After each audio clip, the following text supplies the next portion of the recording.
네, 안녕하세요. 주 뉴욕 대한민국 총영사관과 시민참여센터에서 공동 주최한 한인 유학생들을 위한 이민법 무료 법률 세미나에 오신 여러분들을 환영합니다. 네, 최근 급변하는 이민법과 많은 뉴스들로 불안감을 느끼는 유학생들이 많아지고 있는데요. 여기 오신 유학생분들께 오늘의 세미나가 최신 이민법 정보를 얻어가는 것뿐만 아니라 도움이 필요할 때 도움을 요청할 수 있는 곳이 있다는 것에 위안을 얻어가시는 시간이 되시길 바라겠습니다. 하여튼 우리 총영사관은 우리 여기 5개 주 트라이스테이트하고 펜실베니아, 델라웨어를 관장하고 있는데 특히 우리 젊은 우리 친구들, 그래서 우리 총영사관에서 넥스트 제너레이션에 대한 행사를 많이 합니다. 우리 김동찬 대표도 그 가장 잘하시는 분인데 하여튼 이런 모임을 여러분들이 많이 좀 이렇게 참여해 주시고 함께 머리를 모으고 해서 이 어려운 시기를 잘 극복하고 여러분들이 원하는 그런 여러 가지 훌륭한 일들을 미국에서 다 이루기를 진심으로 바랍니다. 우리 커뮤니티에 있는 변호사님들이 모여서 이민자 보호 법률 대책위원회를 만들었습니다.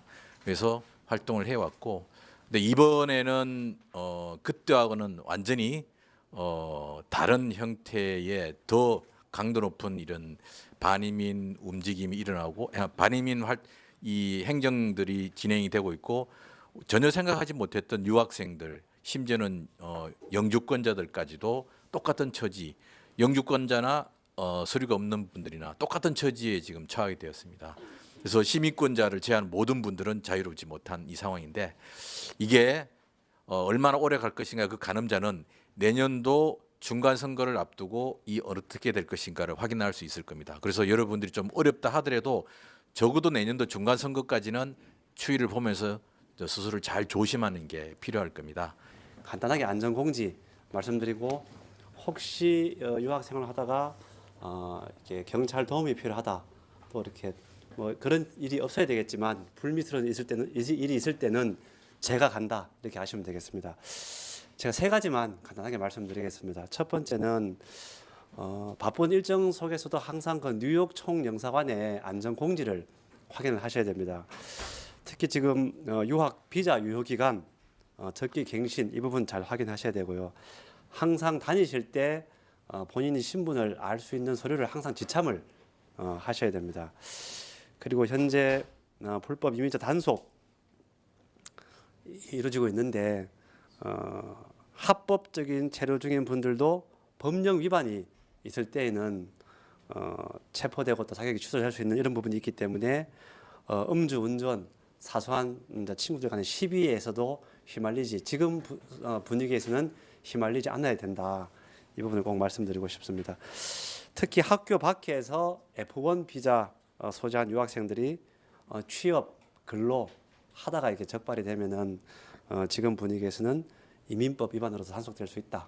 이런 이런 상황이 있습니다. 이게 알아주시고, 두 번째는 아까도 말씀 중에 나온 내용입니다만은 컬럼비아대 그 유학생 이 부분이 그 집회 시위 중에 체포됐다가 석방이 됐는데, 이 집회 시위가 현재 그 미국 정부에서 추진하고 있는 반유대주의 퇴치를 위한 이런 정책에 반하는 집회 시위였기 때문에 지금 아이스의 추적을 받고 있습니다. 현재도 추적을 받고 있고, 뭐 이 대상자가 이 유학생이 이 법원에 제소를 하고 또 판사로부터 체포 중단 명령을 받기도 했지만 현재도 추적이 이루어지고 있다.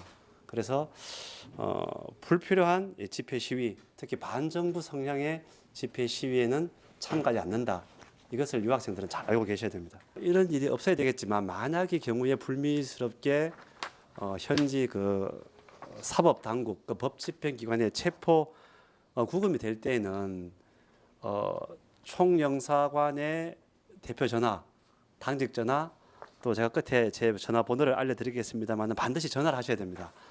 우리 변호사님께 연락도 드려야 되겠지만은 영사관에 연락을 하게 되면은 제가 바로 그 현장에 갑니다. 가서 법 집행 기관과 접촉을 하고 우리 유학생들이 최대한 신분 보장을 받고 불이익을 당하지 않을 수 있도록 저희가 조력을 합니다. 그래서 반드시 그 전화번호를 숙지하고, 숙지가 안 되면 적어서 연락을 주셔야 된다. 말씀을 드리겠습니다. 그 최근에 제가 이렇게 아이스 현재 그 불법 이민자 추방을 집행하는 법 집행 기관인데 설명회 다녀왔는데 원래는 비엔나 협약상 이 제외 국민들이 체포나 되면은 이 법 집행 기관에서 우리 영사관에 통보를 하도록 되어 있습니다.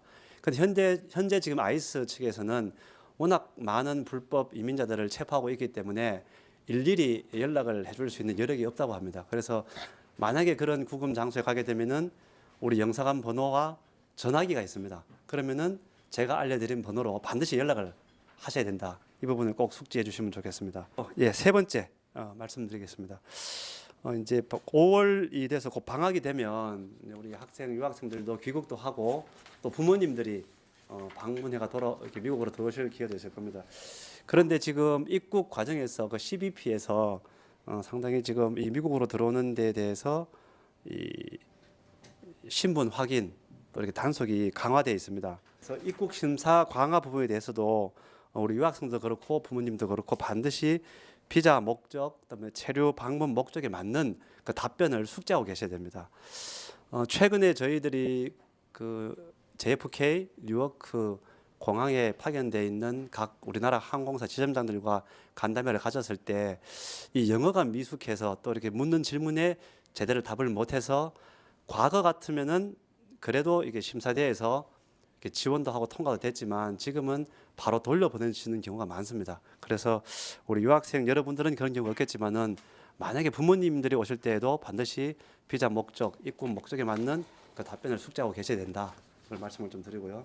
미국 대사관에서 공지한 내용 중에 이 입국 심사가 될 때 이 전자기기 검색이 강화됩니다. 이게 무슨 말이냐면은 여러분들이 가지고 계시는 휴대폰, 그다음에 태블릿 이것을 그 입국 심사대에서 이 검색을 합니다. 요청을 하게 되면은 이게 법령상 이게 보장되는 부분이기 때문에 요청에 응하셔야 됩니다. 이 요청을 응하시지 않게 되면은 신변이 디테인 될 수가 있고 또 휴대폰을 압수당할 수가 있습니다. 그래서 이 휴대폰 전자기기를 요청을 하게 되면은 차분하게 요청에 응하시고 거기에 따라서 대응을 하시면 됩니다. 그래서 이 휴대폰이나 이 전자기기를 요청을 하는 이유가 이 휴대폰 전자기기 내에 반 정부 성향의 내용이 담겨 있는지 테러 당의 내용이 담겨 있는지 그런 불법 내용들 담겨 있는지 이걸 보기 위한 건데 불필요한 내용은 휴대폰에 저장하지 않는다. 그리고 따로 보관한다. 이거를 원칙을 가지고 계시면 되겠습니다. 그리고 끝으로 이 대응을 하실 때 어떤 상황이든지 정직하고 차분하게 대응하시고 반드시 영사 조력 또는 변호사 조력이 받는다. 이 생각을 하고 계셔야 됩니다. 공관 연락처는 우리 그 총영사관 홈페이지에 들어가면 다 있습니다. 주간에는 대표번호, 야간에는 당직 영사들이 그 전화를 응대를 합니다. 그리고 제 번호가 917-675-1014 이거 적으시기 바랍니다. 917-675-1014고 제가 한창석 영사입니다. 응급한 상황이 생기면 언제라도 저한테 그 전화를 하시고 연락을 주시면 되겠습니다. Thank you all for coming today. One of the things that we do over here at CASE is we try to build community, right? Community can mean a lot of things, but for us as a Korean people, we have a shared heritage, we have a shared history, we have, we're all unique, we're different, we come from different, walks of life. But we share that commonality of being a Korean people. And so that's kind of the stuff that we do at our organization. We do youth programs, legal clinics and seminars, kind of like today, small business support, along with, trying to get people to be more civically minded and engaged, right? My philosophy is the stronger a community, the more people are likely to naturally participate in civics. For me, it's a litmus test. If people are not interested in civics, that tells me that there's a breakdown in community. Right? So one of the things that we try to do is to bring people together so that we work together on different things. Because, as different as all of us are, we share a lot of common struggles and a lot of common themes throughout our lives. And so when we do things together, that's where we find power within our communities and among ourselves. Thank you all for coming today. We have similar events coming that we regularly host. We hope that you guys can, not just participate in these seminars, but also if you're able to find some time to volunteer. We do take on interns. We've taken on interns similar to folks in your situations, and if they only give me like 2 minutes to talk, and for something like this where all of you have something in common for this type of underlying thing, it is very helpful to be able to talk to someone that actually understands what you're going through, right? So make your best effort and show up for one another. Thank you. 제가 상담할 때 꽤 많은 분들이 이거 제가 뭐 HR도 아니고 무슨 헤드헌팅 하는 사람도 아닌데도 스폰서를 찾으려고 하는데 어떻게 하면 좋을까요? 이런 얘기 꽤 많이 하세요. 예. 근데 그러니까 저 같은 경우는 저희 러펌에서는 한 반 정도는 회사가 저희 고객이고요. 한 반 정도는 개인이 저희 고객이에요. 그러면은 회사 입장도 많이 듣고 이제 개인 입장도 많이 듣거든요. 그러면은 회사 입장에서 생각할 줄 알아야 그 회사한테 이제 선택을 받을 수 있겠죠. 그리고 또 이제 제 입장에서는 변호사로서 또 고용주를 선택할 때 뭐가 중요한지 서로 인터뷰하는 거잖아요. 고용주는 이제 학생을 인터뷰하는 거고 또 학생분들께서는 고용주를 인터뷰하는 거죠. 이 사람이 과연 나한테 좋은 스폰서가 될 수 있을까? 그러면은 고용주 중에는 유경험 회사가 있고 무경험 회사가 있어요. 그래서 이민법 쪽에 경험이 많아서 그게 장점으로 작용하기도 하고 당신 같은 상황이면 우리가 이미 해봤으니까 뭐 우리 변호사 통해서 이렇게 서포트 해드릴게요 라기도 하지만은 또 요즘 H1B도 너무 안 되고 그래서 우리는 더 이상 유학생을 채용을 못한다라는 곳이 있을 수도 있고요. 무경험 회사 같은 경우는 이렇게 우린 잘 모르니까 네가 파악해와. 그러면 변호사를 만나든지 옵션을 갖고 오면은 한번 들어보자라고 하는 곳들도 이제 꽤 있어요. 그래서 내가 내 상황에서 가능한 비자 옵션이 무엇일까를 일단 기본 정보를 좀 파악을 하시고요. 그다음에 비자 스폰서십은 굉장히 투자가 많이 들어가요. 회사 입장에서는. 그렇죠? 시간도 들어가고 비용도 들어가고 상당히 귀찮고 그다음에 무엇보다도 싫은 거는 불확실성인 거예요. 과연 비자가 승인이 날까?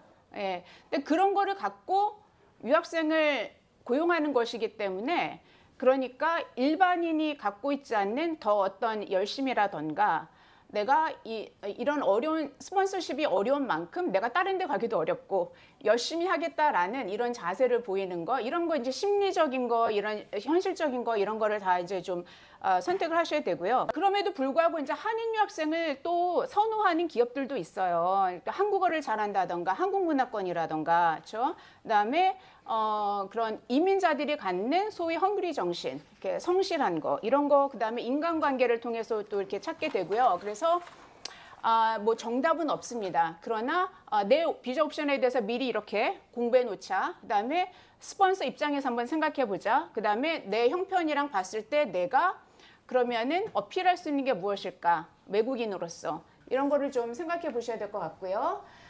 외국인 또는 한인의 우호적인 기업들은 일단 대형 기술 기업들은요 외국인을 많이 뽑아요. 이번에 H1B에서도 그냥 취업만 하는 게 아니라 내 사업, 내 아이디어에 대한 구상이 많으시기 때문에 이런 얘기도 이제 하는 건데, 자 지금 너무 어렵죠. 그 줌을 시작한 그 에릭 유안, 그 줌 파운더는 비자를 중국 사람이잖아요. 비자를 7번 떨어지고 8번째 비자를 받았어요. 예, 그렇게 어렵게 받아서 지금은 이제 좋은 회사를 차렸죠. 인스타그램의 마크 크리거는 브라질 사람이에요. 그 사람은 자기가 회사 창업한 시간보다 H1B 받는데 더 오래 걸렸다. 뭐 이런 얘기를 인터뷰에서 했어요. 그만큼 비자 받기가 누구에게나 미국이 옵션이 굉장히 적어요. 그렇지만 우리가 이제 기죽지 말자. 미국 자체가 이게 하나의 스타트업이라고 이제 많은 사람들이 얘기하죠. 우리가 뉴 아이디어 가지고 생긴 나라잖아요. 그래서 10억 달러 규모 스타트업 91개 중에 55%에 해당하는 50개가 최소 1명 이상의 이민자 창업자를 보유하고 있고, 미국의 25%의 실리콘밸리 스타트업 25%, 그 다음에 실리콘밸리 스타트업의 50%가 이민자가 창업자입니다. 그래서 미국은 지금 반이민 감정이 이렇게 일어나고 있지만 사실은 diversity, 그러니까 해외 인력을 수용해서 그것을 미국 것으로 만들어냈다라는 것이 미국의 가장 큰 소프트 파워거든요. 그래서 우리는 사실 미국에 와서 공부해주고 또 여기에서 우리의 능력을 발휘한다라는 게 미국 경제에 미국에 기여하고 있는 사람들이거든요. 그래서 뭐 그런 점 지금 아무리 반이민 감정을 갖고 있지만 우리는 사실은 기여하는 사람들이라고 저는 그렇게 생각해요. 그래서 뭐 또 굳이 몇 가지 성공 사례를 들자면 뉴욕에서 시작한 눔이라는 회사가 이제 한국인 창업자고요. 뭐 여기서 뭐 대박을 친 회사들도 있고 또 이제 조금 더 스몰한 사이즈도 있지만 결론적으로는 본인이 키워서 M&A를 시키거나 아니면은 이렇게 스타트업으로서 히스토리에 남는 회사를 차리신 그런 한인들도 이제 꽤 많다. 영어권이고 미국 체류하는 사람들이 많은 인도 사람이나 캐나다 사람들이 시작한 회사들이 더 많지만 한국 사람들의 수에 비해서는 굉장히 우리가 잘하고 있어요. 선전하고 있어요. 자, 그러면 오늘 제가 커버할 취업 허가와 비자 옵션들은요. 첫째는 유학생으로서 여러분 잘 아시는 CPT, OPT, STEM OPT 관련해서 잠깐 얘기 나누고요. 그 다음에는 혹시라도 이 중에서도 또 요즘은 세상이 워낙 디버스하다 보니까 뭐 캐나다 국적, 멕시코 국적, 뭐 호주 국적 가지신 분들도 있을 수 있으니까 다른 국적 가지신 분들이 활용할 수 있는 거. 그다음에 H1B에 대해서 조금 더 구체적으로 말씀드리고 E2를 내가 투자가로서 창업할 때 사용하는 방법과 E2로서 직원으로서 고용되는 방법. 그다음에 이제 O1, 뭐 뛰어난 능력의 소유자. 그다음에 이제 L1, J1, H3 같은 경우는 오늘 별로 이렇게 크게 해당 사항 없을 것 같은데 잠깐 말씀드리고요. 그다음에 오늘 커버하진 않을 건데 만약에라도 여러분이 배우자가 있으시거나 결혼하실 거면 배우자가 J1이나 L1이나 E2면 그러면은 나는 배우자로서 일할 수 있는 자격이 주어집니다. 오케이. 자, F1 OPT, STEM OPT, CPT는요. 자, timely filing. 그 신청 시기가 너무너무 중요해요. 그 기각 나서 OPT 신청해서 기각 나는 사람이 별로 없잖아요. 근데 기각 나는 사람들은 99%가 신청 시기를 잘못 놓쳐서예요. 그러니까 주소를 잘못 써서 돌아와도 큰일이 나겠지만은 날짜를 기억 못 하셨다 그런 일이 많은데 그래서 졸업일 때, 또는 프로그램 종료일 기준으로 90일 전부터 이후 60일 사이 그 안에 접수하셔야 돼요. 그래서 그 날짜를 반드시 기억하시고 너무 타이트하게 움직이지 마시고요. 뭐 우편 뭐 사고라든가 이런 거는 늘 있는 거니까. 그래서 또 한 가지는 DSO가 레코멘데이션을 하죠. OPT 하라고 F1 그 I-20에다가 그날로부터 데드라인이 30일입니다. 그거를 DSO가 얘기를 해줘야 되는데 안 해줘서 모르고 30일 지나서 신청했다가 OPT가 그냥 1년짜리가 날아가 버려요. 그러면 STEM OPT도 못 가는 거죠. 네, 그래서 신청 기간 굉장히 중요하니까 그거 조심하시고요. 그래서 일단 받았어요. 그러면은 실업 기간이 OPT 12개월 동안에는 90일, 그 다음에 STEM OPT를 받으시면 60일이라는 거, 그거 넘기지 않도록 이제 주의하셔야 되고, 그 다음에 내가 OPT나 STEM OPT를 하는 동안에 셀프 임플로이먼트 할 수 있느냐? 예, 자 가능한데요. OPT 때는 훨씬 더 쉽고요. STEM OPT는 안 된다라고 한 것까지는 아니지만 이게 거의 어려워요. 그 차이는 뭐냐면 STEM OPT 때는 우리가 트레이닝 플랜을 쓰면서 누군가 나를 슈퍼바이즈 하는 프로그램이어야 되거든요. 근데 내가 셀프 임플로이먼트이면은 누가 나를 슈퍼바이즈 하겠어요. 그죠? 그래서 셀프 임플로이먼트이 STEM OPT 가면 좀 힘들고 만약에 OPT 기간에 하고 싶다라고 하면은 이게 내가 셀프 임플로이먼트인데 정말 일주일에 20시간 이상씩 일해야 되잖아요. OPT 때. 그러면 그거를 내가 어떻게 프루브 하느냐라고 하면 일단 회사를 세워야겠죠. 그래서 비즈니스에 필요한 퍼밋이든지 라이선스를 받아야 되겠고 FEIN이라고는 텍스 번호가 있어요. 굉장히 쉬워요. 신청하는 거. 예, 그래서 이제 그게 있어서 회사가 내가 운영할 수 있는 회사가 있어야 되고 그 다음에는 한 주에 20시간씩 일했다는 것을 보여줄 수 있는 무슨 타임로그라던가 스케줄을 작성을 한다던가 그렇죠? 그리고 이미 고객이 있다면 인보이스라던가 컨트랙이라던가 이제 이런 게 있겠고 그게 아니라 나는 아직도 지금 비즈니스 디벨롭먼트 중이라면 그러면 뭐 웹사이트라던가 마케팅 매티리얼이라던가 아니면 나의 포트폴리오라던가 이제 이런 것들을 준비하시면은 내가 이 동안이 언임플로이먼트인데 내가 나를 위해서 일하고 있었다고 거짓말하는 게 아니라 실질적으로 했다라고 보일 수가 있겠죠. 오케이. 자 그러면은 unpaid employment은 가능하냐? 오케이. 이거는 테크니컬리 가능한데 그러면은 현실적으로 이게 문제가 되지 않으려면 어떻게 해야 되냐면은요. 인턴십이 내가 어디 가서 나는 무료로 하고 싶다 그래도 그 레이버 러 때문에 안 될 때가 있어요. 즉 ABC라는 회사에서는 원래 모든 인턴한테 10불씩 준다고 쳐요. 근데 내가 가서 unpaid 그런 인턴을 하겠다고 하면은 다른 사람들과 차별 대우가 되기 때문에 안 돼요.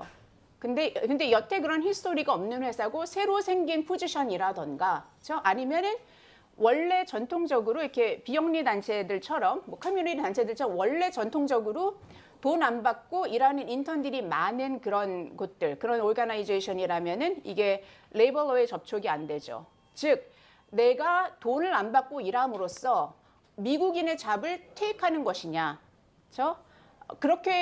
그렇지가 않을 때는 이제 unpaid employment이 이제 가능한 거예요. 그래서 STEM OPT 때 왜 unpaid employment이 주로 불가능하냐면 거기에는 이 트레이닝 플랜에 분명하게 미국 직원을 replace하면 안 된다고 되어 있어요. 그래서 원래 돈을 안 주는 포지션이 아니라면 이거는 불법적인 행위가 되는 거예요. 이민법 문제가 아니라. 그래서 이런 것들 생각하셔야 되고요. 자, 무역협정에 따른 국가 비자는요. 미국이 과거에 프리 트레이드를 조약을 만들면서 많은 나라들한테 그 특별한 비자를 줬어요. 캐나다랑 멕시코는 TN이라는 비자를 줬고 호주는 E3, 그다음에 싱가포르하고 칠레는 H1B1이라는 비자를 줘서 다 전문직 용인데 이들은 따로 쿼타가 있어요. 그리고 주로 이 쿼타를 다 사용하지가 않아서 H1B에서 전문직에서 떨어져도 이걸 사용할 수가 있거든요. 한국은 우리는 프리 트레이드를 네고시에이션 할 때 이게 들어왔다가 성립이 안 되고 빠져나갔어요. 그래서 여태 이제 안 된 상황이 안타깝게. 자, 그러면 이제 최근에 H1B 러러리가 있었어요. 여러분들 중에 된 분들이 많았으면 좋겠어요.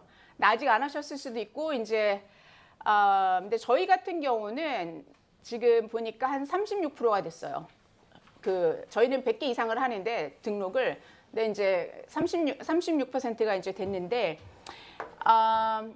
그래서 그러면은 러러리를 언제 하느냐? 1년에 한 번 해요. 자, 이 이유는요. H1B는 쿼타가 1년에 8만 5천 개인데 이걸 원하는 사람이 몇십만 명이 되다 보니까 그러니까 그 오픈되는 그러니까 회계 연도라는 게 10월 1일에 오픈이 되거든요. 회계 연도에 따라서 비자 숫자가 풀려요. 그러면 2026년에 대한 회계 연도가 2025년 10월에 풀리고 그거를 신청할 수 있는 날이 6개월 전인 4월 1일이에요. 그러면은 예전에 4월 1일이면은 벌써 몇십만 개가 들어가는 거예요. 그러니까 이민국에서 이거는 우리가 해결할 수가 없다. 그러니까 우리가 추첨부터 하자. 해서 추첨을 3월에 해요, 지금. 예. 그래서 늘 매년 발표를 해요. 정확하게 3월 며칠에 시작하는지. 그래서 뭐 3월 3일이 될 수도 있고 3월 10일이 될 수도 있고 그래서 대략 한 3주 정도 이제 오픈이 되어 있고 그다음에 3월 말이면은 컴퓨터로 돌려서 이제 추첨 결과가 나오는데 일단 그 미국에서 석사 이상을 가진 사람들은 먼저 추첨을 한 번 하고 그 다음에 다시 전체 풀로 추첨을 한 번 더 해요. 네. 그래서 이게 2024년 회계 연도권은 그러니까 2023년 3월에 추첨한 거죠. 78만 개 등록 해서 11만 개 추첨. 근데 그때는 왜 그랬냐면은 멀티플 등록이 많았어요. 한 사람에 대해서 이런 그 IT 컨설팅 컴퍼니들에서 이렇게 여기저기서 다 해주는 이런 것 때문에 이제 78만 개가 이제 등록이 됐었고 작년 같은 경우는 그렇게 못하게 했어요. 인디비주얼 베이스로 시작을 했거든요. 그래서 멀티플 등록이 안 되니까 47만 개. 그다음에 학사 학위 중에서 뽑히신 분들이 퍼센티지가 12.4%, 석사 학위는 25%. 예, 되게 쉽지 않죠. 그리고는 이렇게 추첨이 끝나고 나면요, 저희 경험상 그리고 실제로 그래요. 우리가 이민국에서는 필요한 숫자만큼 일단 추첨을 했는데 그 사람들이 다 되는 게 아니고 일단 신청할 기회를 주는 거거든요. 추첨해서 됐다라는 거는. 그러면 이제 패키지가 들어가요. 이민국에 6월 말까지. 패키지가 들어가서 거기에서 추려질 건 추려지고 기각이 나는 케이스도 있고 승인이 나는 케이스도 있고 그런데 그 틈에 등록하고 나서 그 6월 말 사이에 뭐 내가 떠난다든지 회사에서 우리가 너 등록은 해줬었는데 우리 이 포지션 없어졌다라든지 해가지고 안 하게 되는 경우들이 있어요. 그래서 좀 이렇게 오프닝이 나면 7월이나 8월에 세컨 추첨을 할 때도 있어요. 매년 하진 않고 좀 없어지면 하고 이제 그 꽉 차면 안 하고. 네. 그래서 올해 어쩌면 7, 8월에 한 번 더 있을 수 있겠고요. 예. 그다음에 한 번 받으면 3년씩 받고 뭐 중간에 트랜스퍼도 하실 수 있고 해서 최장 6년까지 사용할 수 있고. 예. 또 이제 많은 분들이 궁금해하는 게 그러면 추첨 안 하고도 받을 수 있는 H-1B도 있다고 하던데요. 이렇게 물어보세요. 그러면 캡 이그젬트라고 불러요. 그러니까 H-1B 85,000개 캡에서 면제된 그런 고용주들이 있어요. 누굴까요? 미국에서 필요하다고 생각하는 그런 고용주겠죠. 그래서 대학들, 예. 그다음에 대학하고 연관된 그런 기관들. 그러니까 뭐 예를 들면은 대학병원, 예. 그다음에는 국가의 리서치 기관들, 예. 아니면은 그러니까 다 사람들이 이런 생각하고 비영리 단체면 된대요. 아니에요. 비영리는 기본이고 비영리 플러스로 그 대학이라던가 이렇게 higher institution, 예, 그 다음에 아니면은 이런 research라던가 여기 이곳들하고 디렉트하게 연결이 되어 있는 그런 곳들만 가능하고, 그래서 여러분이 문을 두드리고 있는 그 저기 회사나 학교가 그런 곳인가 궁금하시면은 직접 물어보셔야 돼요. 이 액트 안에 들어가는 곳인지. 예. 그다음에 또 구글하시면 그 동안에 캡 이그젬트로 H-1B를 줬던 학교들이 쫙 떠요. 내지는 리서치 센터들이. 그래서 그걸로도 한번 보실 수는 있어요. 이미 한 적이 있다면. 근데 이미 한 적은 없으나 앞으로도 이제 퀄리파이 될 수도 있으니까 이제 확인이 필요하시죠. 자, E2로 그러면은 내 사업을 한번 해보겠다. E2는 원래 트레이디 인베스터라고요. 뭐냐면은 무역 협정이 있는 미국하고 무역 협정이 있는 나라에서 그 나라 국가가 충분한 투자금을 미국에 투자를 해서 사업을 운영할 때 주는 비자예요. 오케이? 그러면은 여기서 키 컨셉이 3개가 있어요. 뭐 E2를 치시면 E2가 한국 사람들한테 인기 있는 비자이기 때문에 구글하면 어마무시하게 많은 이제 기사들이 날 건데 키 컨셉은 3개예요. 여기 적혀 있는. 자, 충분한 투자. 충분한 투자가 얼마냐면은 정확한 액수는 없는데 대사관에서 주한미 대사관에서 통과하시려면 대략 20만 불에서 25만 불 선 미니멈. 그다음에 이민국에서 미국 안에서 change of status 할 때는 그거보다 조금 적어도 이제 괜찮아요. 예. 그다음에 commitment는 뭐냐면 돈이 은행에 앉아 있으면 안 돼요. 왜냐면 생각해 보세요. 100만 불이라도 넣어놨다가 비자 나왔으니까 가져가 버리면 끝이잖아요. 그렇죠? 그러면은 이 투자금이 빼도 박도 못하게 어딘가 들어가 있어야만 이제 안심하고 비자를 주는 거. 이걸 커밋먼트라고 불러요. 그러니까 리스도 쓰고, 그렇죠? 근데 리스를 썼는데 이게 뭐 몇천 불짜리면 곤란하죠. 큰 그 리스에서 이제 어느 정도 다운 페이먼트, 시큐리티 디파짓이 들어가 있다던가, 그다음에 내가 어떤 사업체를 사서 인테리어를 하기 위해서 디자이너하고 계약해가지고 디파짓을 냈다던가. 여러 가지 에퀴프먼트를 오더했다던가, 예, 이런 것들. 그래서 뭐 20만 불에서 20만 불 다 쓰라는 건 아니지만 반 가까운 돈이 이렇게 묶여 있어야 이제 투자가 이루어졌다라고 이제 하게 되고요. 세 번째로는 marginality가 무슨 소리냐면 우리가 기껏 비자를 줬는데 너만 잘 먹고 잘 살면 우리는 소용이 없어요. 미국인들을 고용을 해야 돼요. 그래서 이 채용 계획이 있어야 되고 채용이 이루어져야 되거든요. 채용은 뭐 굉장히 많은 사람들을 고용하라는 건 아니고 대략 2명 이상 풀타임으로 돈으로 계산을 하자면은 대략 5만 불 이상은 직원들한테 쓰는 정도의 사업체가 이제 나와야 되는 거예요. 첫 해는 안 나올 수도 있는데 2년 안에는 이게 이루어질 만한 사업체일 때 E2가 승인이 날 수가 있어요. 자, 그러면 나는 그런 투자할 돈은 없고 취업을 하고 싶다. 그러면 E2는 국적이 같아야 되는 거거든요. 그러니까 내가 한국 국적이고 한국 패스포트면은 한국인이 소유하는 기업에 가야 돼요. 가장 쉬운 거는 예를 들면 삼성하고 LG겠죠. 이 동네에서는. 예.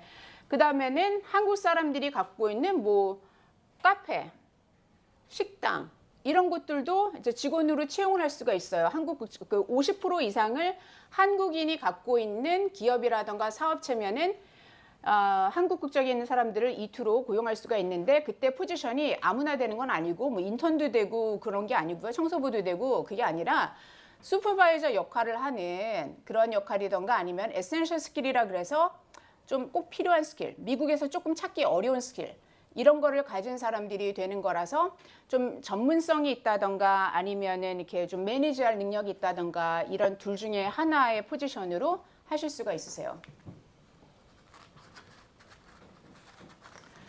오케이. 자, 그다음에 또 굉장히 많은 분들이 한국 분들이 재능이 많다 보니까 O1 비자에 관심이 많으세요. O1은 뛰어난 능력의 소지자인데 두 부류로 나눠요. O1도. O1A라고 이렇게 사이언티스트라든가 비즈니스 사업하는 사람 그런 게 있고 O1B는 예술가 그런 쪽이에요. 그래서 그러니까 뭐 이렇게 뭐 패션 스쿨을 나오셨다던가 아트 스쿨을 나오셨다던가 이런 분들이 O1B 쪽으로 이제 많이 관심이 있으신데요. O1A보다 O1B 즉 아트 쪽의 스탠다드가 조금 더 유리하게 되어 있어요. 예, 그래서 자격 조건을 충족하기가 O1B 아티스트 쪽이 조금 더 쉬우세요. O1A로 내 사업을 하는 것보다 사업을 하는 사람들이 제일 어려워요. 예. 유리한 포지션은 뭐냐면 증빙 이런 그런 스탠다드가 있고 자료를 제출해야 되니까 아무래도 내가 뭐 석사, 박사를 하는 동안에 뭐 이렇게 페이퍼도 좀 내고 발표도 많이 했다 이러면 조금 쉬워요. O1A로서. 그리고 이제 O1B로 이제 디자이너라던가 이제 아티스트로서 어떤 그러니까 그래도 취업 활동이 좀 있어서 프로젝트 같은 거를 하셨어야 돼요. 그래서 내가 어떤 기관에서 중요한 역할을 했다, 중요한 프로젝트를 했다라는 거를 보여줄 수 있으면 그게 기본적으로 2개는 통과하는 거라서 훨씬 이제 쉬워져요. 근데 아무런 경험도 없다라고 하면은 이제 증빙자를 맞추기가 조금 어려워지시죠. 이렇게. 자, 그리고 O1에 대해서 또 이렇게 갖고 있는 컨셉이 뭐냐면 이거는 스폰서가 필요 없다더라. 내가 셀프 인플로이먼트 해도 된다더라. 이런 거 이제 착각하시는데 반드시 그런 건 아니고 셀프 인플로이먼트는 원래는 안 되지만 그 형태가 허락은 돼요. 뭐냐면 O1은 그러니까 제가 그냥 이그젬플을 드리면 라이프 로렌이 지금도 그러는지 모르겠어요. 되게 오랫동안 자기들이 H1B O1 스폰서를 안 해요. 그런데 잡은 줘요. 그러니까 당신이 왜냐면 이게 다 노동법이라던가 해야 될 게 많잖아요. 비자를 스폰서한다는 건. 그러면은 당신이 다른 데서 에이전트를 통해 가지고 O1을 받아오면은 우리는 당신을 고용할 거야라고 1년 계약서, 2년 계약서를 줘요. 그러면은 나의 고용주는 실제로는 랄프 로렌이에요. 그러나 나는 내가 여기서 나를 고용해 주는 게 아니니까 에이전트를 찾아야 돼요. 그 에이전트의 역할은 나한테 월급 주는 사람도 아니고 잡을 주는 사람도 아니고 그냥 비자 신청서에 사인해 주는 사람이에요.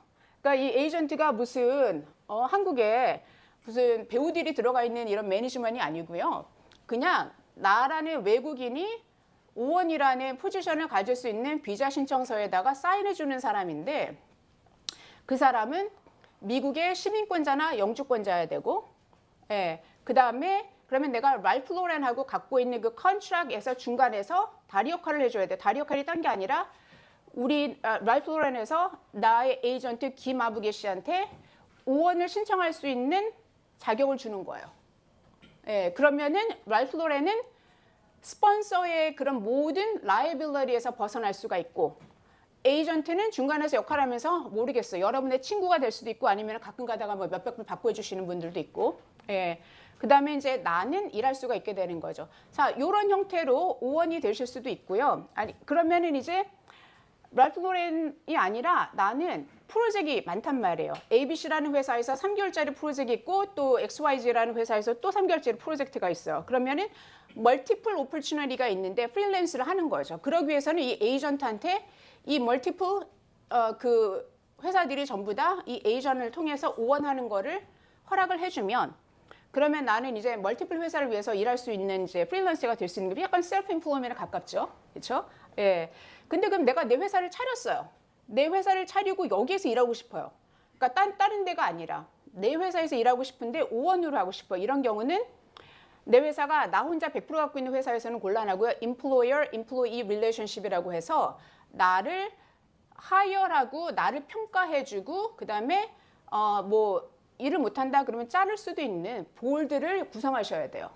예, 그러면 내 회사를 통해서 하실 수가 있어요. 그냥 그러니까 구멍가게가 아니라 정식 회사의 틀을 갖추셔야 된다는 거죠. 그렇죠? 그런 건 이제 또 뭐 비즈니스 변호사님들 이렇게 도움 받으시면 하실 수 있겠고. 자, J1 또 많이 들어보셨을 거예요. J1 이게 한국에서는 또 한국에서 대학 다니시는 분들한테 이렇게 연락이 가서 그래서 미국에 있는 회사들이랑 연결해서 오면은 대학교를 다니시던 중이거나 막 졸업하신 분들은 인턴이라고 12개월짜리 일할 수 있는 능력을 기회를 얻으시고 그게 아니라 조금 경력이 더 있으신 분들은 트레이니라고 해서 18개월 할 수 있는 이제 걸 얻으시기도 하시죠.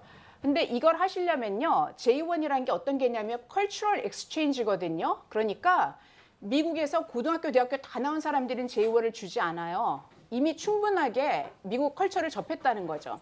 그러니까 한국에서 학위를 하나를 마치신 분일 때는 그때는 그 미국에서 J1 할 수 있는 기회를 미국에서 공부를 했더라도 즉 한국에서 대학을 나왔는데 미국에서 석사를 하셨어요. 그러면 J1 가능한 거고 미국에서 대학을 나왔는데 한국에서 하나 더 했어요. 그다음에 그래서 두 개가 있어요. 그러면 또 이제 J1으로 오실 수가 있어요. 근데 만약에 여러분이 이제 막 아직도 지금 미국에 있는 상황에서 J1 그 기회를 잡으셨다면 이런 경우는 중간에 텀을 요구를 해요. J1 에이전시들이. 그게 보통 한 90일 정도예요. 그러니까 한국에 나가가지고 이 갭을 갖고 나서 이제 비자를 신청하실 수가 있어요. 오케이. 자, 그러면 신청할 수 있는 웬만한 비자 옵션들은 제가 다 커버한 것 같고 영주권. 예.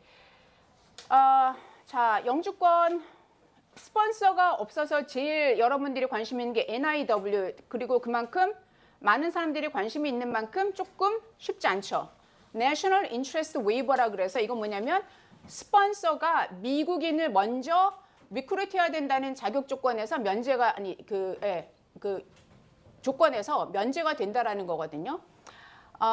그래서 내가 하는 일이 미국 국익에 도움이 돼야 된다.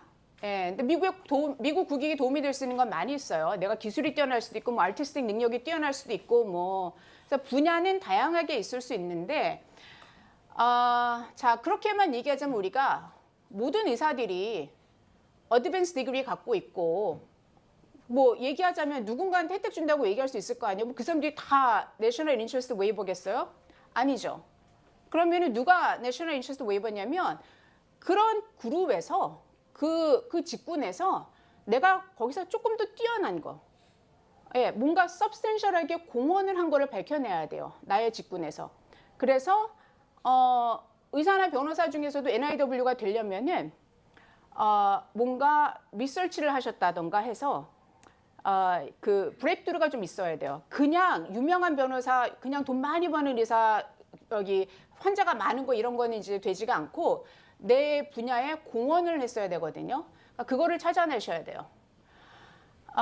자, 그래서 기본적으로는 석사 학위가 있으셔야 돼요. 아니면 학사 플러스 5년 경력이 있어야 되는데 되게 어렵고 기본적으로 석사 학위가 있어야 되고 박사가 있으면 조금 더 유리하고 그게 NIW고요. 자, EB5 투자면은 그냥 말씀드릴 게 혹시나 해서 80만 불 이상 투자해야 되고 그다음에 거기에 따른 이제 뭐 트랜잭션 커스트가 또 뭐 5만 불씩 들고 그래요. 예.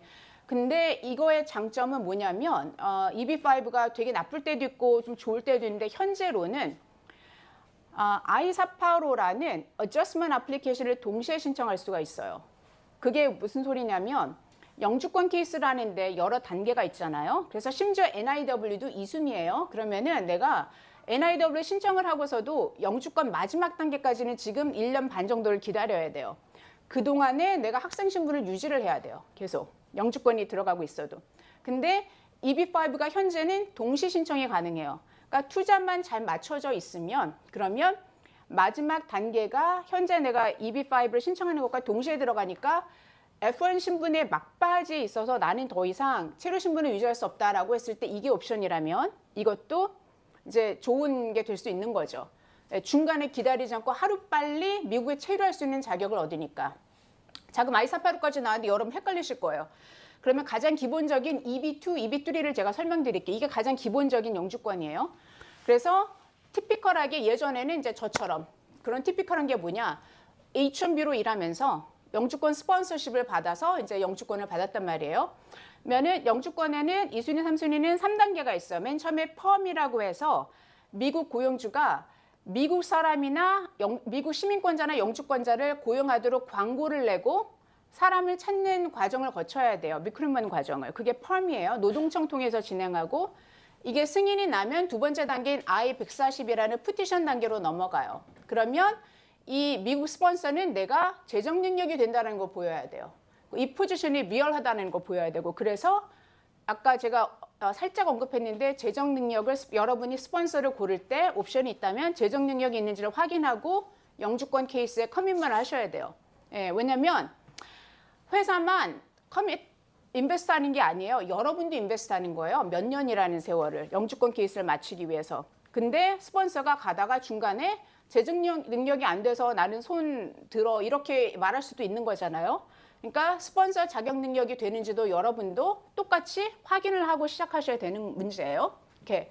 자, 그러면 I-140까지는 그냥 이렇게 가요. 근데 마지막에 I-485라고 나의 그 신원 조회 과정이 있어요.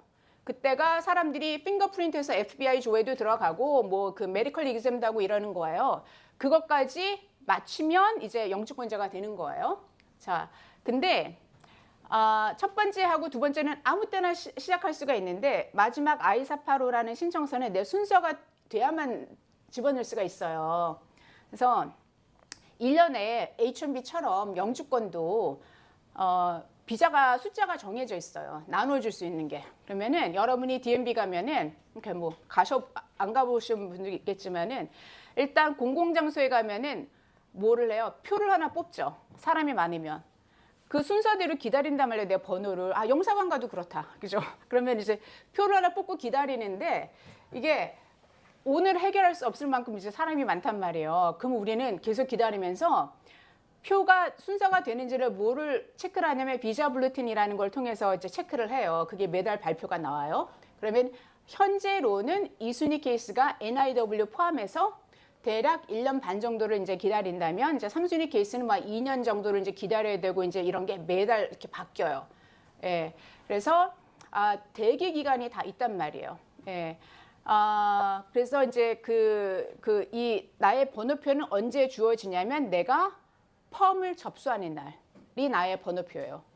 예. 변호사랑 사인한 날이 아니고 스폰서가 사인해 준 날이 아니고 펌이 접수된 날이 나의 번호표. 그걸 우선일자라고 부르거든요. Priority Day. 그것으로 이제 비자 블루틴을 체크하시면 돼요. 오케이. 자, 그러면 예전에는 티피컬하게 그랬지만 제 시대에는 근데 이제는 영주권 수속은 오래 걸리고 H-1B는 너무 받기 어려우니까 그렇게 티피컬하게 진행하지 않고 많은 회사들이 딱 F1 OPT를 뽑자마자 진행하는 회사들도 많아요. 프로베이션 끝나면 어차피 H-1B에서 탈락할 확률이 80%니까 우리는 그냥 이 사람은 2개월, 3개월 일해보니까 마음에 든다. 영주권 스폰서 하겠다. 이제 저희 고객사들 중에서도 그런 회사들이 있어요. 왜냐면은 뭐 OPT 12개월, 스템 OPT 24개월에서 3년 되잖아요. 그래서 F1으로 있으면서도 시작하실 수 있고요. 뭐 굳이 H-1B를 따야 된다던가 아니면 심지어 이 회사에서 일해야 된다는 자격 조건도 없어요. 그러니까 제가 컬처럴 센터에서 일하고 있지만 근데 스폰서는 파리바게트에서 받을 수도 있는 거예요. 예. 왜냐하면 영주권에 대한 스폰서는 지금 당장 와서 일하라는 게 지금 당장 가서 일할 수 있는 거 아까 말씀드렸던 그런 취업 비자들이에요. H-1B, E2 뭐 그죠? 예. 근데 그게 안 되는데 어떡하라고? 영주권은 끝까지 가야지 이게 일할 수 있는 자격이 나오는데 해서 이거는 퓨처 잡오퍼기 때문에 현재로는 내가 비자가로 있을 수 있는 학교든지 뭐 직장이든지 있으면서 영주권 스폰서는 이제 다른 데서 받으실 수도 있고요. 그러니까 기간은 아까 말씀드렸듯이 이제 계속 바뀌는데 현재 같으면 한 3년에서 4년 정도 생각하시는 게 좋을 것 같아요. 일반 영주권 케이스의 경우에. 오케이, 자 이것도 그냥 언급할게요. 이거 사용하시는 분 별로 없어요. 이거 오바마 말기에 나왔던 IEP라고 스타트업들을 위해서 외국인들이 할 수 있는 퍼롤이에요. 정확하게 말하면 비자가 아니라 퍼롤이라고 다카처럼 짧게 체류하면서 일할 수 있는 그런 기회를 주는 건데 이게 내가 돈을 다 투자했으면 이투하면 그만이잖아요. 근데 그게 아니라 내가 투자한 게 아니라 나는 그냥 창업자고 뭐 10% 이상의 주식을 소유하고 있는데 미국에서 투자를 유치했어요. 여기 액수가 나와 있죠. 이거 매년 바뀌는데. 그러면 이거를 신청할 수 있는 자격 조건이 주어져서 사실 자격 조건이 그렇게 어렵지가 않아요. 예. 그래서 많은 분들이 관심이 있었는데 이게 신청자 수가 꽤 적은데 2021년부터 받았는데 2024년에는 뭐 10개밖에 안 들어오고 지금 1, 2, 3, 4, 4년 동안에 통과된 그 케이스가 그러니까 다 끝난 케이스가 73개밖에 안 되는데 그 이유는 트럼프 일기 때 이거 싫다고 없애버리려다가 말았어요. 그래서 지금도 사람들이 불안한 거 언제 없앨까? 그래서 이제 신청을 기왕이면 더 확실한 거로 이제 하는 부분이 있고 아무것도 없으면 하겠지만 그다음에 이 프로세싱 타임이 한 10개월 정도 걸리다 보니까 이제 좀 이거는 프리미엄 프로세싱 급행수속이 없어요. 그래서 이렇게 빨리빨리 하고 싶어서 다른 걸 많이 하시죠. 자, 그럼 이제 마지막으로 자 트럼프 행정부와 이제 이민에 대해서 뭐 제가 할 말은 많지만 자 일단 우리가 제일 중요한 거는요. 여러분의 이민 신분 관련 기록이 너무너무 중요해요. 여러분 중에 혹시라도 과거에 부모님 따라서 미국에서 무슨 자녀 비자 같은 거 받으셨던 적 있으면은 그 서류 엄마 아빠가 잃어버리기 전에 빨리 찾으시고요. 예를 들어서 J2였다던가 F2였다던가 그렇죠?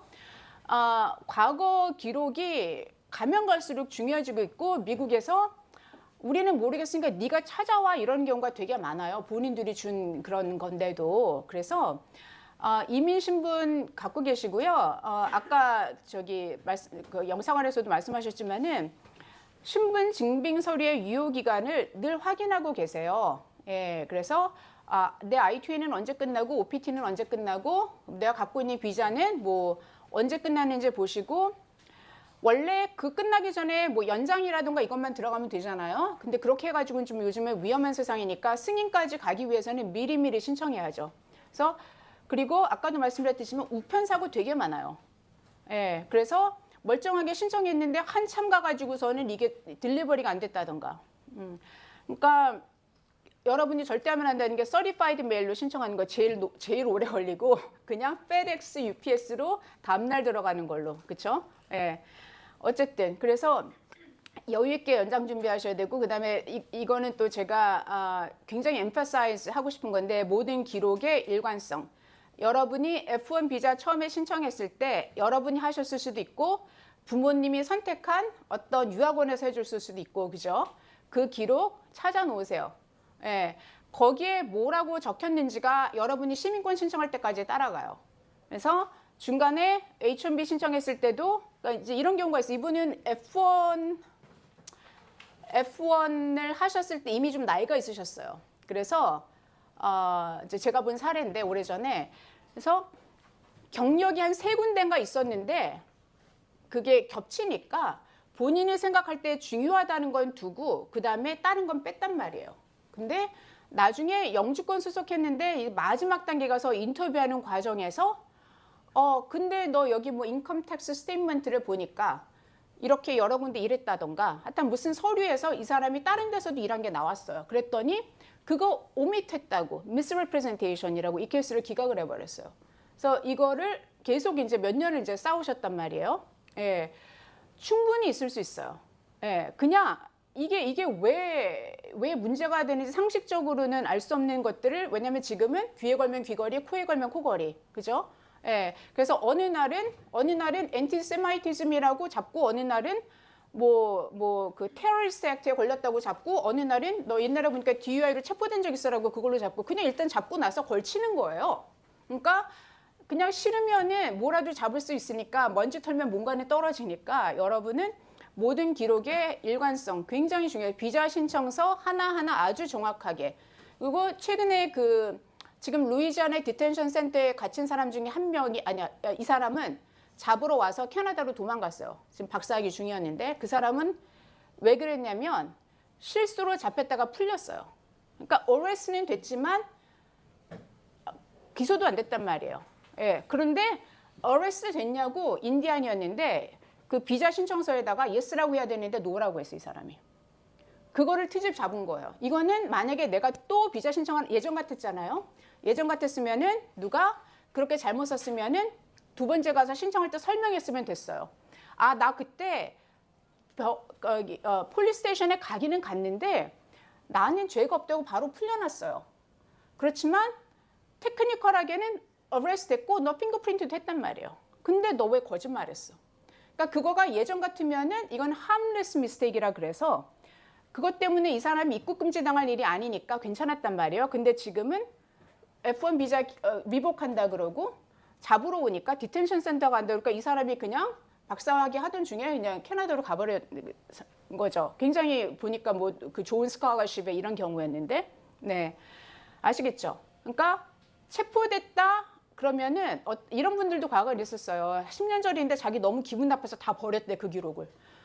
자, 재수 없게 싸우는데 옆에 있다가 내가 같이 체포될 수도 있잖아요. 그러면 그 기록 반드시 찾아서 오리지널로 받아서 갖고 있어야 돼요. 예. 그래야 여러분이 해외여행하다가 아니 가만 보니까 너 여기서 이렇게 연결돼서 떴어 라고 할 때도 딱 보여주면은 금방 나올 수 있는데 아니면은 저기 세컨더리 인스펙션 가가지고 3시간 기다려야 되고 그죠?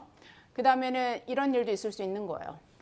그래서 법규 준수 당연히 중요하지만 재수 없어서 걸렸으면 재수 없지만 그거 오리지널 서류 잘 갖춰 놓으시고 그걸 항상 disclose 얘기하면은 괜찮은데 그거를 뭐 내가 생각할 때는 그러니까 내 마음에 justify 하는 거죠. 억울하니까. 그렇게 하시면 안 돼요. 예. 그다음에 이제는 더 이상 이러신 분들 없지만 불법 체류 180일 이상이면 3년 입국 금지, 1년 이상이면 10년 입국 금지 걸리거든요. 이게 어떤 때 일어나냐면요. 여러분이 몰라서 일어나는 게 아니라 자, 이런 거죠. 쉽게 OPT 신청했는데 근데 뭐 DSO가 말을 안 해줘가지고 내가 뭐를 실수해가지고 이게 기각이 됐어요. 그다 억울하잖아요. 어필을 했어요. 어필을 했으면 여러분 신분이 그러면은 지금 F1인가요? 아니에요. 어필한 동안에 여러분의 오버스테이는 날짜가 계속 티킹하고 있단 말이에요. 예. 그래서 뭐든지 일찍 하는 게 중요한 게 그래서 내가 억울해서 어필을 해도 180일을 넘기면 나는 3년 입국 금지니까 그 전에 그냥 나가야 되는 거예요. 예. 그래서 뭐든지 빨리 해서 어떤 실수가 있었을 때 내가 여기에 대해서 한번 옵션을 갖기를 원하면은 미리 하셔야 되는 게 이제 이럴 때 되게 중요한 거죠. 네. 그래서 뭐 해외 여행 주의사항이라는 거는 뭐 아까 그 말씀하셨는데 실제로 저 이런 상담 되게 많이 했어요. 입국하시면서 걸렸는데 전화기를 켜라 그러더니만은 뭐 사진을 체크하고 내 소셜 미디어에 뭐 올려나 체크하고 내 남자친구가 미국에 사는지 이런 거 체크하고 자 그러면 제가 오늘 말씀드리고 싶은 거는 다 끝났어요. 저 마지막으로 두 가지만 안내사항 전하고요. 오늘 일단은 마무리해야 될 것 같은데요. 첫 번째는 저희 시민참여센터 무료 법률 상담 신청 온라인으로 하실 수 있고 전화도 가능하십니다. 연결하셔서 주지장 변호사님하고 얘기하고 싶다고 하시면 연결해 드리고요. 아니면 그 외에도 저희 14분의 변호사님들이 계세요. 전화로 무료 상담 1회 해드리니까 전화 주시고요. 저희 오늘 주지장 변호사님 정말 모든 걸 쏟아내 주셨어요. 이런 시간 너무너무 귀한데요. 박수로 마무리하겠습니다. 네, 반갑습니다. 저는 이제 동포 담당 업무를 맡고 있고 외교부에서 근무한 지는 제가 한 18년 정도 되고 경찰청에서 한 7년 정도 근무를 했어요. 그래서 이제 사건 사고라든지 그다음에 뭐 유학생들의 어떤 문제에 관련해서 저도 상당히 오랜 기간 또 관여를 하고 해왔는데 제가 노파심에서 몇 가지만 좀 말씀을 드리면은 아까 전에 그 특히나 우리 변호사님도 말씀하셨지만은 그 불법적인 부분에 가급적이면 관여가 되지 않도록 해야 된다. 단순한 뭐 폭력 사건 이런 것뿐만 아니고 그 불법 고용 문제, 아르바이트 문제 있죠. 이런 부분들도 나중에 여러분들이 신분하다 계속 유지하는데 문제가 될 수 있으니까 그런 부분들은 특히나 좀 더 유의를 하셔야 돼요. 그리고 아까 공적 부조 말씀하셨는데 지금 공적 부조 관련해 가지고도 연방 기관들 다 지금 그 지시를 내려 가지고 행정 명령을 통해서 그 부정 수급자들 명단들 조사해라. 라고 해서 하는 그런 어떤 조치들도 진행이 되고 있어요. 그래서 그냥 여러분들은 어쨌든 만약에 여기 정착을 해서 계속 산다고 생각하면 조금이라도 좀 본인한테 누가 될 수 있는 부분들은 미리미리 예방을 하는 것이 필요하다라는 부분에다가 말씀을 드리고 여러분들은 여기 오신 분들은 그래도 여러분들의 앞으로 이제 체류 관계라든지 어떤 여기서의 어떤 영주 문제에 대해서 관심이 있는 분들이라서 좀 덜 할 거야. 근데 대부분을 보면요. 부모님들이 한 4학년쯤 돼가지고 손잡고 그 변호사 만나러 오세요. 그래서 영주권 달라고. 근데 뭐 전혀 아무런 준비가 안 돼 있는 경우가 많은 거죠. 그러니까 미리미리 여러분들이 학교를 다닐 때 공부를 하면서 내가 앞으로 어떤 작업을 통해 가지고 어떻게 내가 여기서 이걸 갖다 연결시켜서 내가 이걸 갖다가 체류를 이어갈 것인지를 갖다 고민을 하고 그렇게 하는 것이 필요합니다. 마지막으로 공항 관련해 가지고 여러분들 이제 특히 아까 전에 변호사님 말씀하신 중에서 아무 생각 없이 말하는 경우가 있어요. 아무 생각 없이. 그 여러 케이스를 말씀하셨는데 지난 1월 달에 우리 학생들하고 관련된 부분이니까 말씀을 주시면 젊은 분이 그냥 들어오다가 여기 이제 인터뷰를 갖다 이제 이게 본 거죠. 그래서 질문을 한 거지. 왜 들어왔냐? 그래서 뭐 여행 왔습니다. 그래서 뭐 여행 목적이 뭐냐? 뭐 이랬는데 그냥 뭐 여기 좀 여기저기 둘러도 보고 여기 뭐 필요하면은 여기 뭐 직장도 뭐 직업도 한번 찾아보고 바로 리젝됐어요. 바로 돌아갔거든. 직장 구직 활동 해가지고 그걸 갖다가 이제 그 뭐야 에스타로 신청을 했는데 여기 와서 구직 활동을 하기 위해서 왔다. 그래서 디텐션 센터에 이틀 있다가 바로 돌아갔어요. 그래서 조금 엄격하게 어쨌든 그걸 보고 있다라는 부분은 여러분들이 항상 조금 머릿속에 염두를 해둘 필요가 있습니다. 그리고 좀 전에 우리 시민참여센터에서 시민참여센터 되게 훌륭하고 좋은 일을 하시는 단체예요. 이민자 인권 보호라든지 여러분들 이렇게 사회적 약자 보호를 위해서 그런 활동을 하고 있는데 상당히 광범위하게 이렇게 하고 계십니다. 그래서 우리 시민참여센터에도 많이 이렇게 또 접촉을 해서 활용을 해주시고 기본적으로 여러분들은 재국민이잖아요. 그 국가에서 헌법상 우리 보호 의무가 있어요. 그래서 영사관에서도 그렇고 대사관에서도 그렇고 여러분들의 안전 문제라는 이런 부분에 대해서 상당히 많은 관심을 가지고 있으니까 여러분들께서 사건 사고에 연루가 되든지 어떤 문제가 있으면은 언제든지 우리 그 국내 영사 콜센터라든지 여러분들 막 문자 메시지 스팸처럼 엄청 들어올 거예요. 로빙 문자 하면은 그런 어떤 영사 콜센터라든지 안 그러면 총영사관에 긴급 전화 24시간 돌아가니까 그런 걸 갖다가 이제 접촉해 주시면 아까 전에 우리 잘생긴 외사관님이 전화 받으셔가지고 잘 상담을 해주실 거예요. 그런 어떤 부분들을 갖다가 적극 활용을 갖다가 해주시면 좋을 것 같아요.